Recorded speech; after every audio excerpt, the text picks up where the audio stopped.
Hi everyone, welcome to At Home with Shannon. Today I am going to make one of the most requested recipes that I have as a person, cinnamon rolls. So buckle your seatbelt and let's get ready. Alright, so the first thing I'm going to do is I've got a cup of water here. It's warm water. The best thing I can tell you is, unless you're gonna check the temperature of it, which I generally don't take the time to do. So when you're gonna make yeast dough, the yeast is living. So if you put blazing hot water in here, it is going to kill it. So what I recommend is letting it feel just warm to your hand, not hot.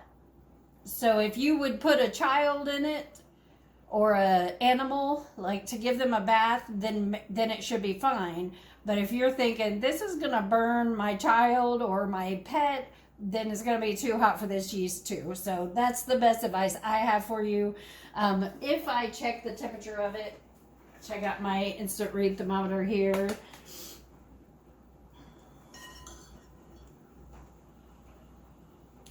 $88, $90, you know what I mean? Like body temperature. It could even stand to be just a little warmer. So always err on the side of too cool rather than too hot, because it is terrible to finish a recipe or, put your dough together and the next thing you know, it's not rising. So it's pretty frustrating.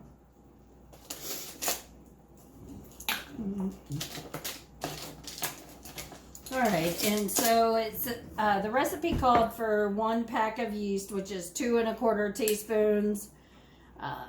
It doesn't have to be exact either, so that's 3 teaspoons almost that I put in there. It'll be just fine. So this is instant yeast. I keep it in a jar in the freezer, and it whenever I'm ready to use it, I just put it in the warm water and wait for a few. So you really don't even have to do that with instant yeast. You can put it directly in the flour and then continue from there. But just out of habit, I'm going to do it that way. All right, and then this dough is a sweet dough, so we're going to put in a 1/2 cup of sugar. That also will feed the yeast. So if we were to sit here and wait a few minutes, it'll start bubbling up and getting frothy. But I'm just going to keep on moving. I'm going to use a fork today. Before there were all these whisks on the market, forks are what everyone used to stir. So old school whisk.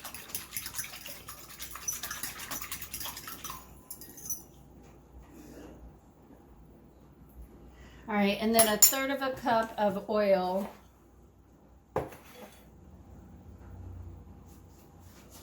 You always want to get level with your lines, because if you measure 1/3 cup from up here, it's going to be quite different than if you measure it from down here at eye level.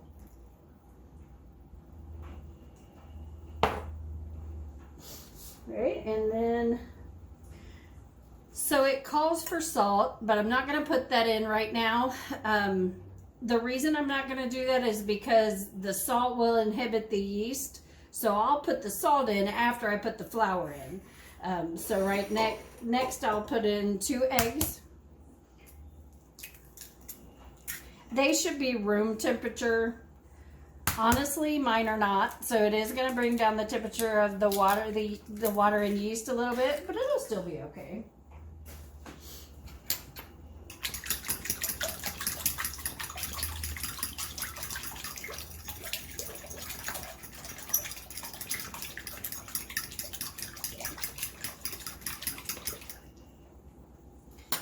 All right, so in this bowl, I've got 4 1/2 cups of all-purpose flour.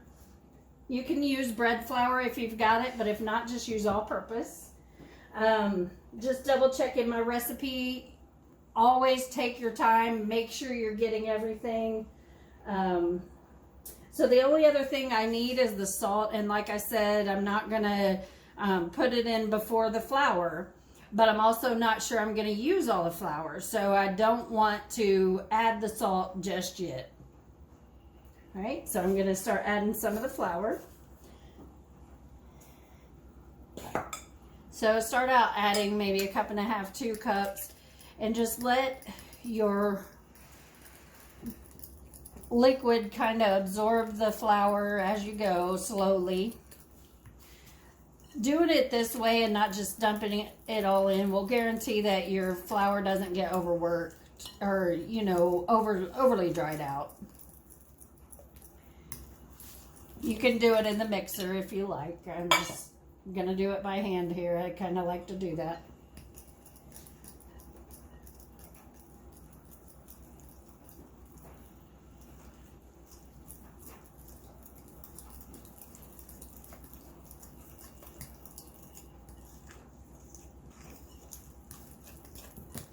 It's starting to get thicker.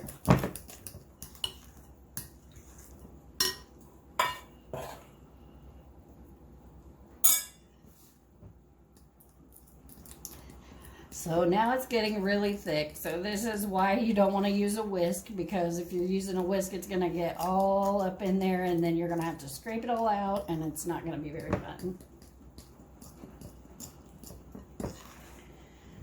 Okay, so it's not ready yet, but it's getting close. So I'm going to put a little bit of the flour in, and now I'm going to put the salt in now. That way I've got, you know, I don't have to use all my flour if I don't need to. And it's 1 teaspoon of salt. So I'll put that in with this flour.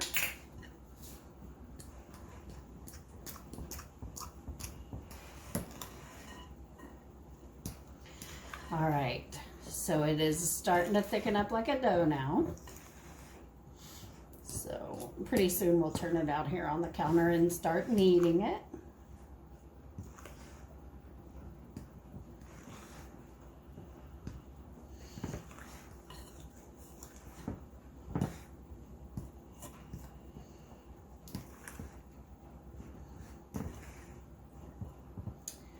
So see, I got quite a bit of flour here left. So I'm going to spread some out on the counter.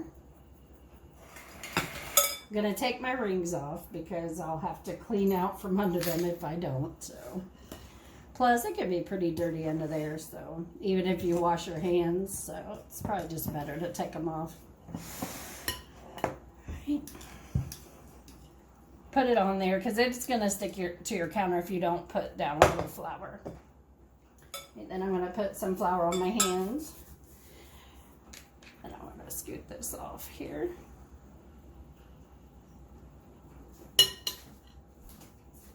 Alright. I'm going to sprinkle a little bit of the flour on here. So adding it slowly like that lets the dough take what flour it needs without forcing it in there and drying your dough out.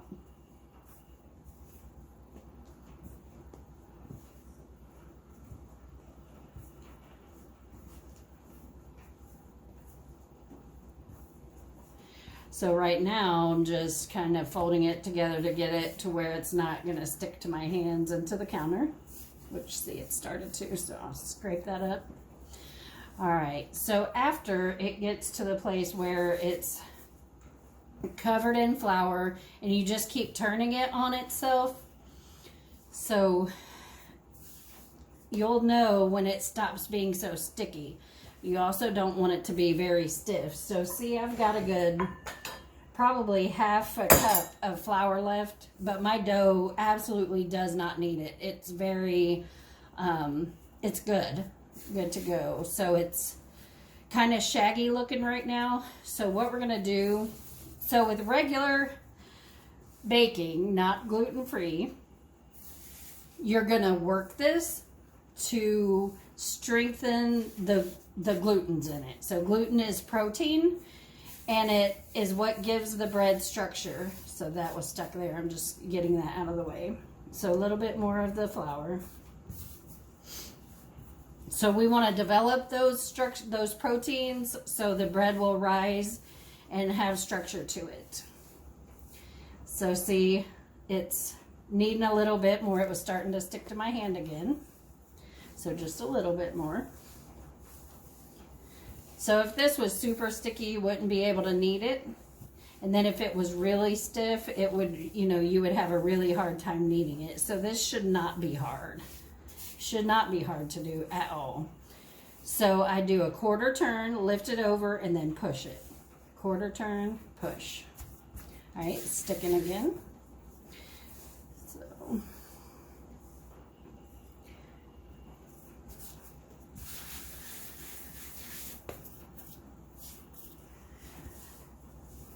when it sticks like that, I usually don't put that back in because it can cause lumps in there. So I just kind of push it out of the way. So after you knead it for a few minutes, you'll notice that the back of the dough will start to kind of roll up as you're pushing it. So right now it's not really doing that much. So just still needs a little bit of development. It's sticking to my hand. Gonna just rub that off of there. All right, and then some more flour. There you go.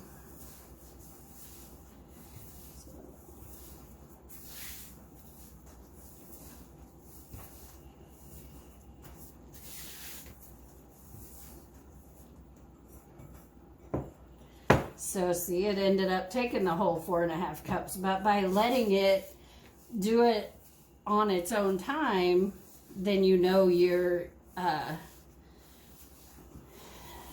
not over adding. So now, see how it's changing and it's kind of staying together better. It's not sticking to my hand anymore. And as I push it, it starts to follow my hand back up. So then we'll have a nice springy mass of dough that's not hard. It's no longer shaggy. And it's going to take the very last little bit too.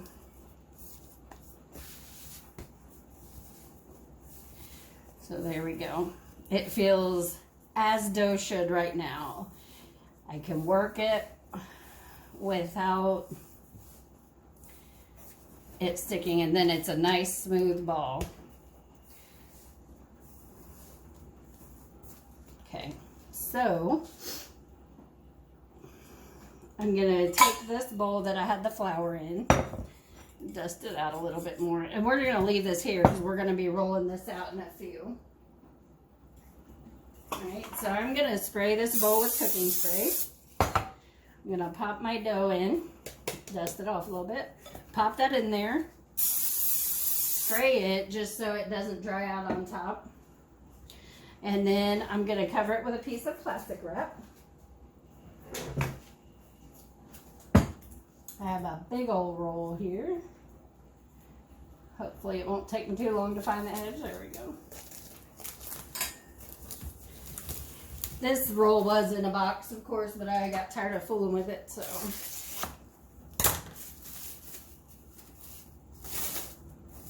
Okay, so I'm going to cover that up. And I'm going to let this rise. It would normally be an hour. I used instant yeast, so technically it really just needs a rest, and then it could be used. So we'll say 30 minutes. And in that 30 minutes, I'm going to get together the rest of the ingredients that I need.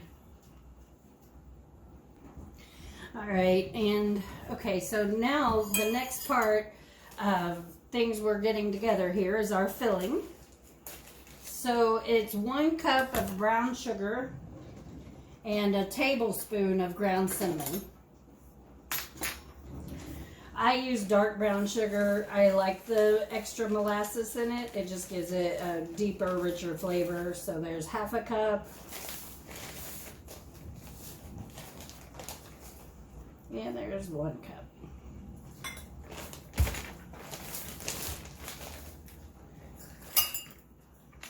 Grab my cinnamon.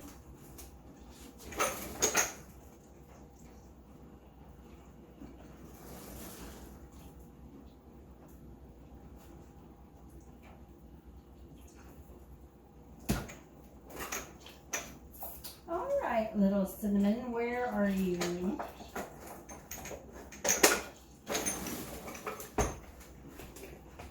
Trying to hide from me. I don't have enough in there, I don't think.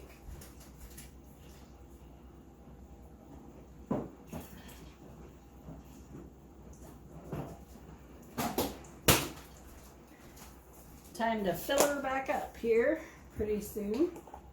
Anyway, so that's not fitting. So anyway, so we use a lot of cinnamon, as you can tell. So that was a little bit over a tablespoon. I am definitely okay with that. So I'll just mix that up and have it ready. I also on the stove have a stick of butter melting. And so we'll drizzle the butter on. After we roll the dough out, we'll drizzle the butter on, and then we'll put the filling on, and then we'll roll it up.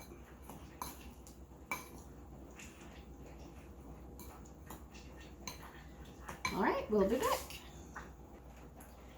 All right, welcome back. I'm gonna go ahead and get out the dough. So my new stove has a oven, actually has a bread proof setting on it. So that's kind of nice. It just keeps it at the right temperature for raising bread.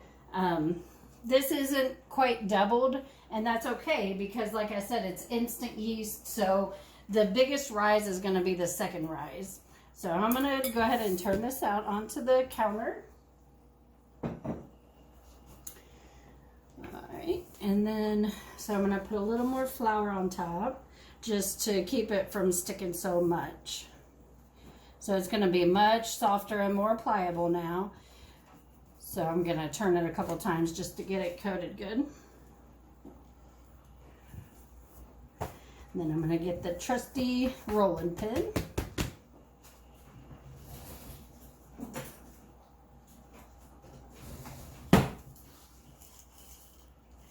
See, it's really soft and easy to roll. So we're just going for a big rectangle here.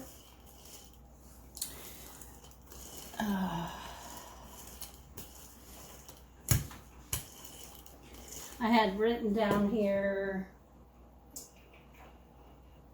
16 by 21 inches. It's been a while since I measured it. Let me grab my measuring. I got a new yardstick.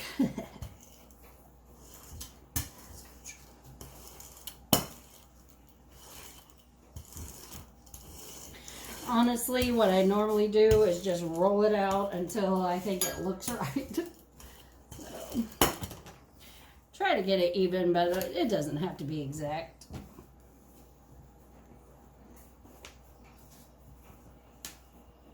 Pinch back together any holes.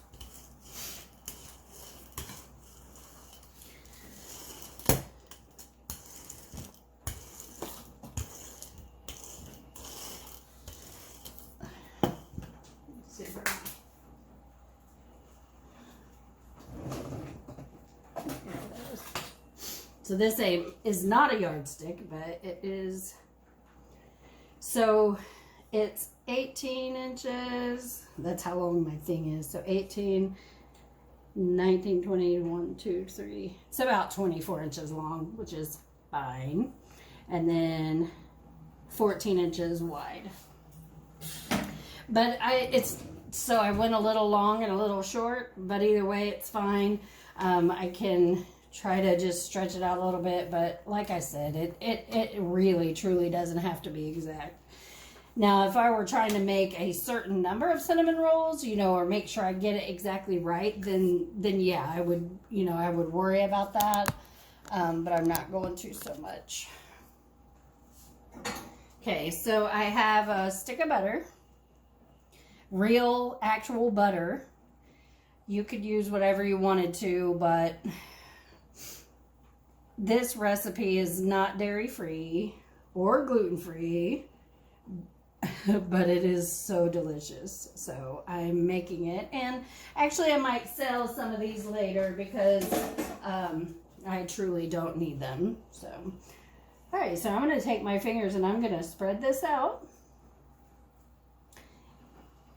all the way to the edges. .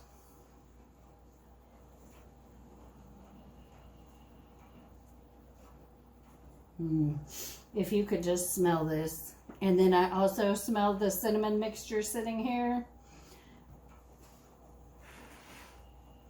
Alright, and then so I'm just going to use my fingers. Might as well go for the gusto.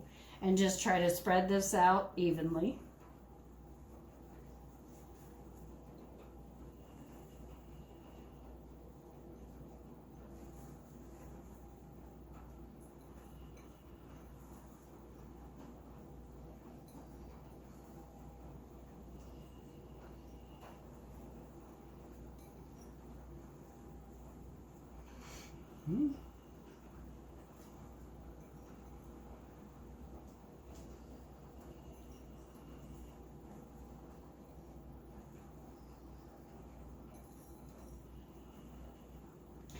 So one of the things I was struggling with making the videos because when I'm in the kitchen, I'm usually listening to music, singing along as I go. So I pulled out my husband's tablet, put it on my Pandora radio, and I have one of my AirPods in my ear.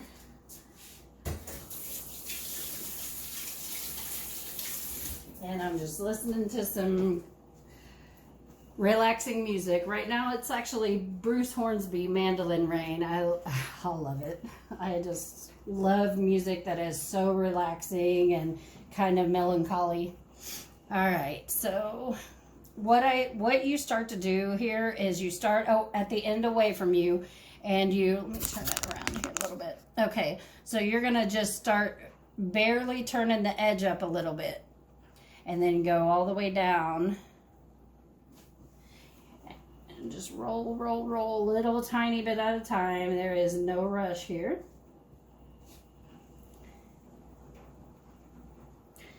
Look at all that goodness. If you go too fast, you'll risk the chance of having space in between your layers of your cinnamon roll, and then the filling can run out into the bottom and then just leave it kind of empty. So really take your time here. It's okay.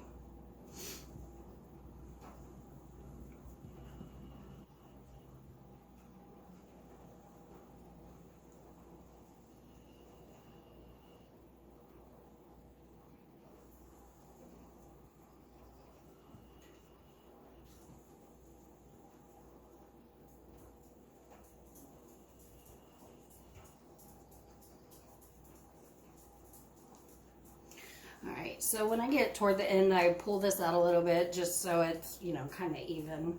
It's definitely not a technical requirement there.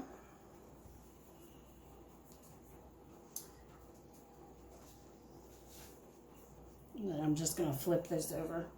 Try to trap in as much of the gooiness that's not trying to slide out there. Alright, so now I'm just going to try to make this into a uniform size log. I've got my biggest glass pan, which is bigger than a 9 by 13.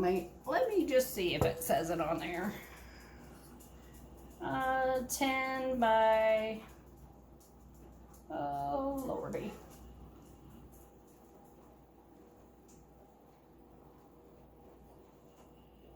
Oh no, it doesn't have the size. It's like 4.5 quarts, I think it says. Here's you can do this in a 9 by 13, or really probably 2 9 by 13s. So this is 15 by like 10.5. Okay, so this recipe would make 24 normal size cinnamon rolls, but these are big cinnamon rolls that I'm making. So I'm going to cut this into 12 pieces. I recommend using your sharpest knife if you can, and your sharpest knife, and you want to use an easy stroke when you cut it. You want it to you don't want to smush the filling out. So we're just gonna start in the middle. So, and I'm making it into 12. So I'm gonna, this is the easiest way for me to get them even. So halfway and then halfway between that. So then that means that I have to make each one of these sections into 3 cinnamon rolls.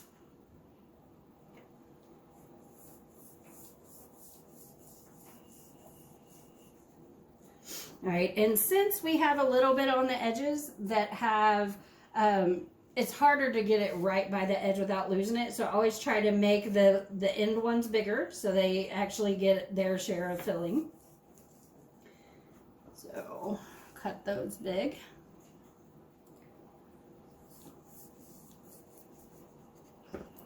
And then cut that section in half. See, I kind of smushed that one, but it's kind of hard not to, so. Right, and then just, then cut these evenly. I'm telling you, these are gonna be some big old cinnamon rolls.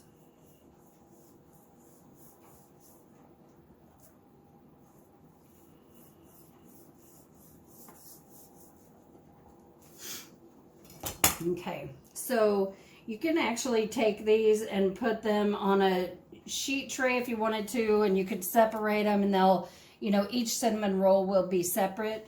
But when you're baking, if you put everything right next to each other, it'll rise higher and the edges won't get,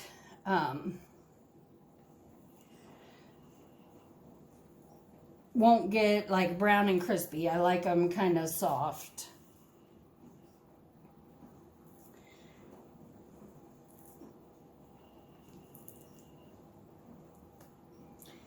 Okay, so this pan's kind of big. They're not touching, but when they rise, they will be.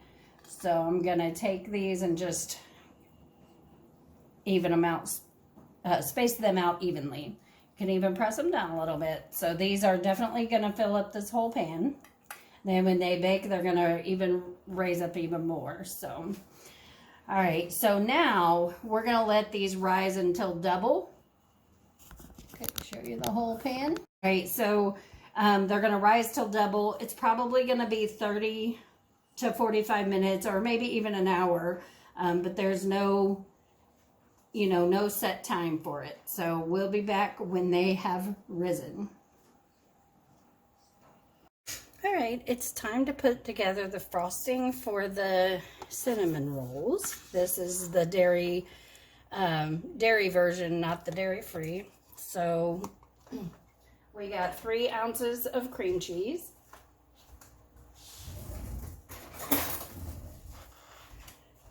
a 1/4 cup of butter, actual real butter. You could use margarine if you wanted to, but butter. If you're gonna do it, you might as well do it, as they say. All right, I'm gonna go ahead and mix that a little bit, let it cream together in my KitchenAid here. And I'm gonna add a 1/2 teaspoon of vanilla while it's whipping. That's pure vanilla extract.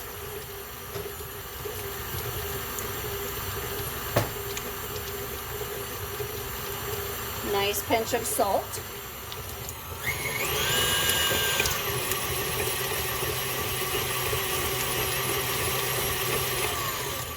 Right, and then we're gonna add in a 1.5 cups of powdered sugar.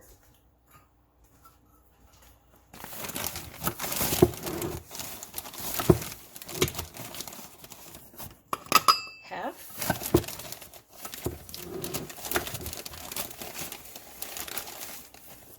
1 cup, and 1.5 cups. All right.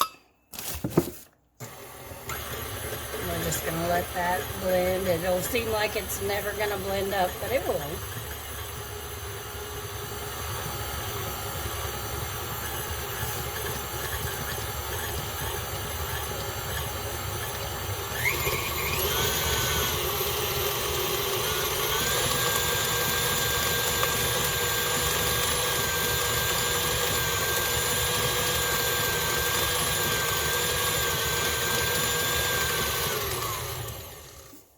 look at that. All right, I'm going to scrape down the sides of the bowl.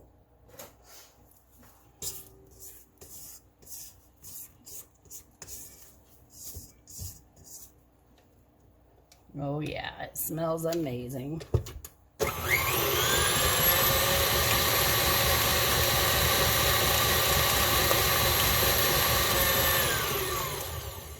right, and that's done. So I'm gonna go ahead and put this aside in a dish, and then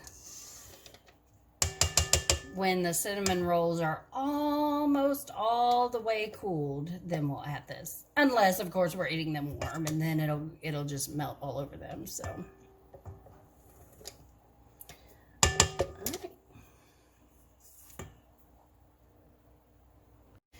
Okay, I just pulled these out of the oven where I had them rising on my proof setting. So they're actually, they filled up this big pan nicely. They're gonna puff up even more in the oven. So I'm gonna put these in the oven now at 350 until they're done. I'll give you a time after that, but it's gonna be at least 30 minutes. That's typically the time you would bake normal bread. It's about 30 minutes. All right, today's featured plant is actually Savannah's, my daughter's. It's her pilea. It's actually been, well, I'd never even heard of it, and she got it, and it's been so prolific, and it's really cute. It's almost like the leaves are like little satellites that grow out from it.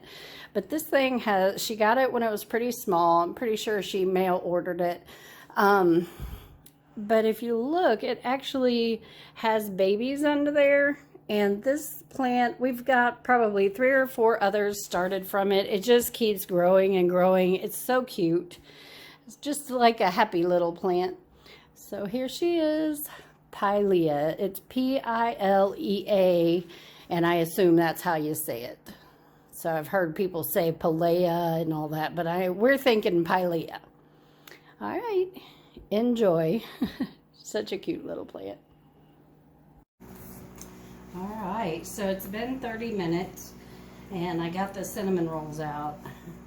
They look absolutely amazing. The way I check to see if they're done is I'll pull the center cinnamon buns apart just to make sure it's flaky. If it looks like dough in there, it's not done. But typically 30 minutes and they're good to go. So I'm telling you, it smells absolutely amazing in here. All right, so we're gonna let these cool for a little bit and then we'll frost them. All right, and so the cinnamon rolls have cooled some. I'm ready to go ahead and frost them. They're still a little bit warm so that they will have, you know, so that the frosting can settle down in there. So it's the cream cheese frosting and it's looking fabulous here. It smells so good in here. And I'm just gonna spread. There have been times that I have doubled and tripled this frosting recipe. I'm not gonna do that today because, you know, it just really needs a nice glaze on it. It doesn't have to be overloaded with frosting, which, you know, it's not the healthiest thing in the world, but then, hey, these aren't that healthy anyway, so. At least you'll know what the recipe is now. If you'd like to double or triple it, you feel free to do so.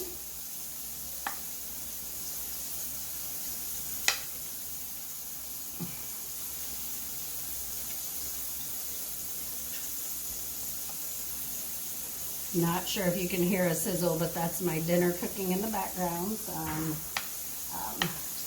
actually pretty excited to sit down and eat and then have a nice taste of one of these.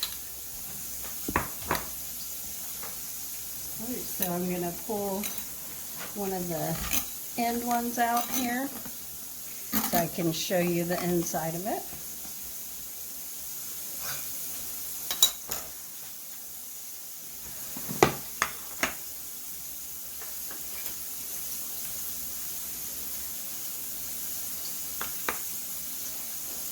It's so nice and fluffy and tender. And then the inside, plenty of filling in there. It looks delicious. So I hope you enjoy the cinnamon roll recipe. And thanks again for liking and subscribing. Have a great day.